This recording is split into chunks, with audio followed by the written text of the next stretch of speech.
जय हिंद साथियों। मध्य प्रदेश की जो जनजातियां यूनिट 10 है, हमारी मध्य प्रदेश लोक सेवा प्रारंभिक परीक्षा की यूनिट 10 है जो, उसके लिए एक बहुत ही शानदार बुक का रिव्यू करने जा रहे हैं हम, जो परीक्षा धाम ने निकाली है। ये यूनिट 10 का इनका प्रथम संस्करण है। तो इनका ये पहला संस्करण है जो परीक्षा धाम ने निकाला है, और आप परीक्षा धाम की बुक से पहले से ही परिचित हो कि वो किस तरह की जो बुक हैं वो लॉन्च करते हैं। तो आप इनका एमपी जीके तो पढ़ ही रहे होंगे, क्योंकि वो जो एमपी जीके की इनकी बुक है ना, रामबाण है बिल्कुल। एमपी की कोई भी परीक्षा हो, चाहे एमपी पीएससी हो या एमपी की अन्य अदर परीक्षाएं जितनी भी हैं, सभी के लिए है। साथ ही इनकी यूनिट 9 भी आती है, यूनिट 7 भी आती है, जो कि आप पढ़ ही चुके हैं, है ना। तो आज हम इस वीडियो में जो यूनिट 10 है परीक्षा धाम की बुक, उसका रिव्यू करने वाले हैं। तो इसका जो कवर पेज होता है ना, सबसे ऊपर का, वो देख रहे हो आप, है ना। इन्होंने जिस नाम से यूनिट है उसी नाम से इस बुक को लॉन्च किया है, और इन्होंने इसमें ये भी बताया है कि इसमें वस्तुनिष्ठ प्रश्नों का भी समावेश किया गया है। तो यहाँ आप देख पा रहे हो कि वस्तुनिष्ठ प्रश्नों को भी इन्होंने शामिल किया है। तो इसमें वस्तुनिष्ठ प्रश्न भी रहेंगे, टॉपिक वाइज वस्तुनिष्ठ प्रश्न है ये भी।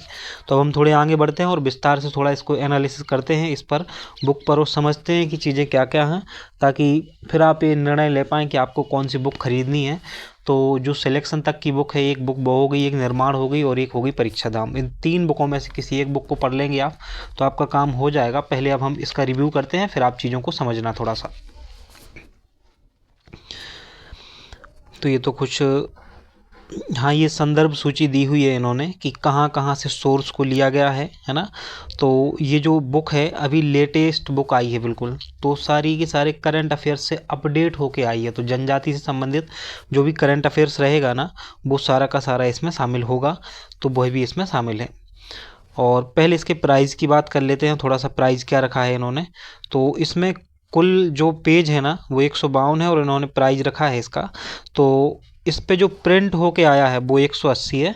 आप अपने नज़दीकी बुक स्टॉल से जहाँ से भी खरीदोगे ना इसको, तो 20% के आसपास जो है आपको छूट भी प्रदान हो जाती है ना परीक्षा धाम की बुक पर। तो 20% इसका काट लीजिए, और क्या तो आपको जो है 180 की बुक है, 20% हटा दीजिए उसका, तो आपको फिर समझ में आ जाएगा कि 150 से कम में ये बुक आपको पड़ जानी है ना। तो ये अच्छा ही है, फिर कहीं कहीं 25% भी डिस्काउंट मिल जाता है। अब हम इसके कंटेंट को समझते हैं थोड़ा कि क्या क्या है इसमें। तो परीक्षा धाम वालों ने ये जो बुक लॉन्च की है ना, इसके जो हमारा यूनिट 10 का सिलेबस है, इस समय सिलेबस मेरे हाथ में है, और जो इनका इंडेक्स है वो स्क्रीन पर चल रहा है, तो आप उसे देख रहे हो।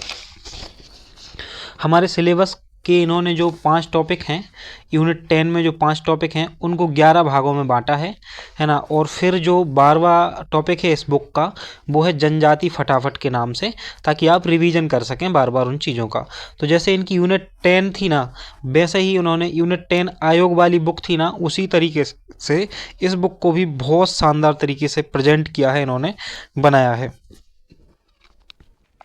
तो पहला टॉपिक है मध्य प्रदेश में जनजातियों का भौगोलिक विस्तार, जनजातियों से संबंधित संवैधानिक प्रावधान, प्रमुख जनजातियों का विवरण, घुमंतु जनजातियां एवं विशेष पिछड़ी जनजातियां। 5वां टॉपिक है जनजातियों के कल्याण हेतु योजनाएं। 6वें टॉपिक में संस्कृति एवं परंपराएं से संबंधित, जनजातियों से संबंधित जो है ना। फिर 7वां टॉपिक जो है वो आर्ट एंड कल्चर से है। 8वां टॉपिक भाषा बोली साहित्य से है। 9वां टॉपिक जो है स्वतंत्रता आंदोलन में जो जनजातियों का योगदान रहा है उससे संबंधित। तो जो हमारी यूनिट 10 में सारे के सारे टॉपिक हैं ना, सबको एक एक टॉपिक इसमें शामिल है, तो कुछ भी इन्होंने नहीं छोड़ा है। अब हम कंटेंट पर आते हैं थोड़ा, कि इन्होंने कंटेंट को किस तरीके से बनाया है, और कोई चीज़ छूट तो नहीं रही है ना, कोई अनावश्यक चीज़ तो शामिल नहीं की है, ये देखना बहुत महत्वपूर्ण है। तो देखो, मध्य प्रदेश में जनजातियों का भौगोलिक विस्तार जो इनका पहला टॉपिक है, पहले तो इन्होंने आपके लिए चीज़ें माइंड मैप हो सकें, है ना, आपको जो है ना मैप थॉट अच्छे से कर सको आप, इसके लिए अच्छी बात ये लगती है हमें जो परीक्षा धाम की बुक्स होती है ना, कि जिनमें मैप की ज़रूरत होती है और डायग्राम की ज़रूरत होती है, ये लोग वो पहले से ही देते हैं उसमें, है ना, ताकि आप अच्छे से समझ सको। जब आप मैप के माध्यम से कोई चीज़ देखते हो ना, तो आपको आसानी से समझ में आती है। तो इन्होंने यहाँ पर ये मैप भी दिया है, ताकि आप चीज़ों को जो है अच्छे तरीके से समझ सको। फिर यहाँ पर जो है मध्य प्रदेश में जनजातियों के भौगोलिक विस्तार के बारे में बताया गया है। उससे पहले एक सामान्य जानकारी दी गई है कि जनजातियाँ क्या होती हैं, है ना, उनकी विशेषताएं क्या होती हैं, किसने क्या नाम दिया है जनजातियों को, इस प्रकार से। तो हम थोड़ा थोड़ा बीच बीच में पढ़ पढ़ के भी देखते जाएंगे कि क्या। तो जैसे आप कुछ बुक्स देखोगे उन्होंने बहुत कम चीज़ें लाए हैं उसमें।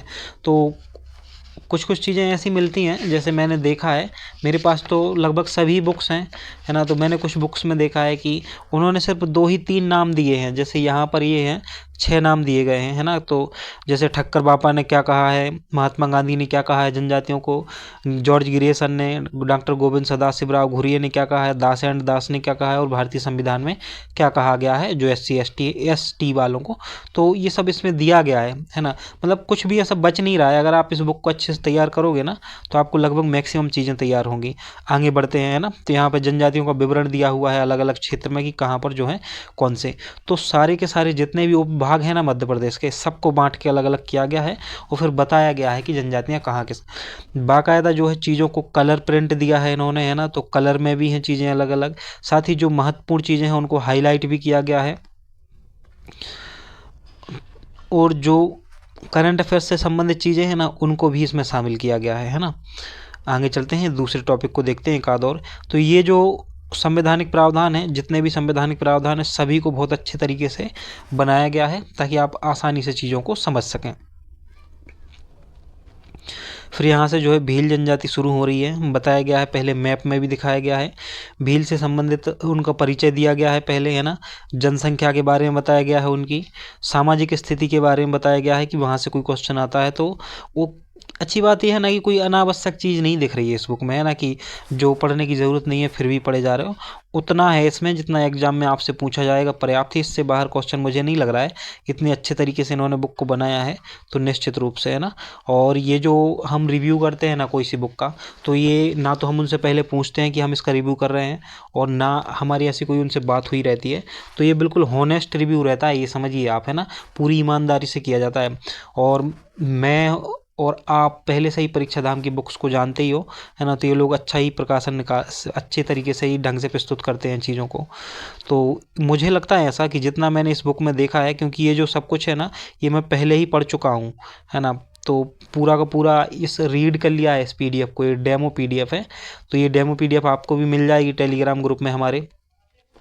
हमारा टेलीग्राम ग्रुप क्या है, अधिकारी बाबू PSC, आपको सर्च करना है तो आपको मिल जाएगा, उसको ज्वाइन कर लेना है।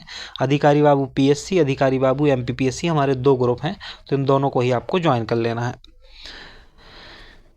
यहाँ पर महत्वपूर्ण फैक्टों को भी अलग से शामिल किया गया है ना। तो ये सब हैं चीज़ें।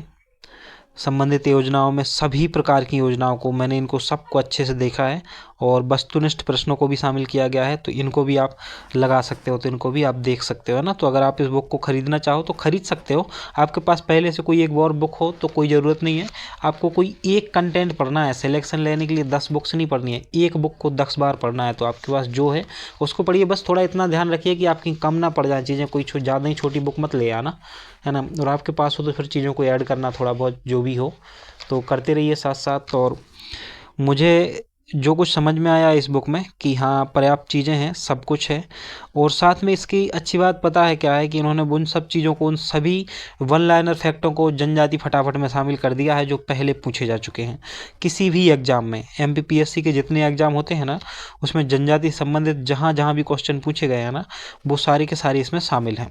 तो आप समझ सकते हो महत्व को कि कौन कौन सी महत्वपूर्ण चीज़ें हैं जो सभी शामिल की गई हैं इसमें। और फिर बाकी जो भी अपडेट होगा ना मैं आपको बताऊंगा ही, है ना। तो उसके लिए निश्चिंत रहना है।